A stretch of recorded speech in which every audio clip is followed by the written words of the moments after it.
Hello there, today is Friday the 6th of October and here is what I learned from people during this week. Non-negotiable time for your priorities. The community manager's manifesto. Make wise decisions now. Why jump into something new? Glide in and glide out of a workday. So check it out. First, I recently connected with Shea Karssing and we've already had a freelance strive conversation about building a business, not business.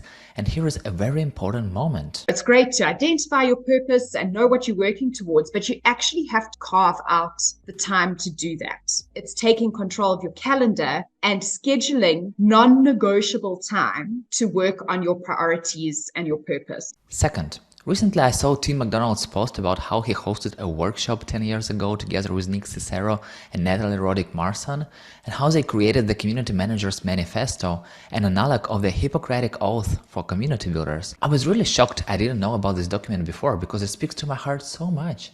We even talked with Tim and Jess Hobbs about holding a 10 years later workshop to ensure this manifesto will serve community builders for the next 10 years, or even more.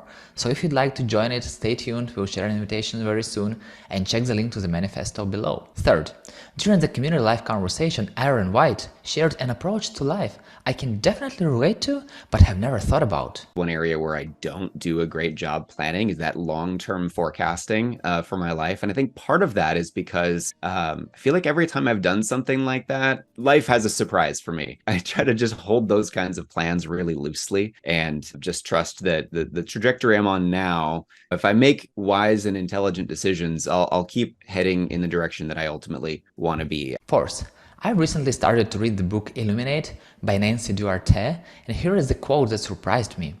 Most would rather stick with the task at hand and get through their own pile of work than jump into something new, especially because they know change is hard and risky. I love jumping into something new, and it's an exceptional pleasure to ideate, talk to people, ignite each other's hearts, try things, make mistakes, try again, deal with challenges, receive results, analyze, and repeat this cycle. It surprised me because I thought everyone liked that, and if you thought that way too, I have good news for you. We have superpowers.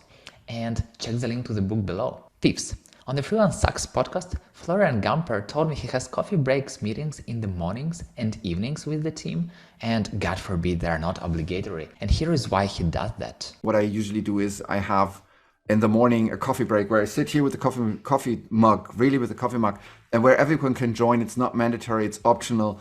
And we talk just about stuff like, how was your dinner last night? Not about jobs. And I do the same in the evening to get the people the possibility to fade out of work, where you just first ask something that you want to share with what happened with you today, so that you have a conversation about like your day.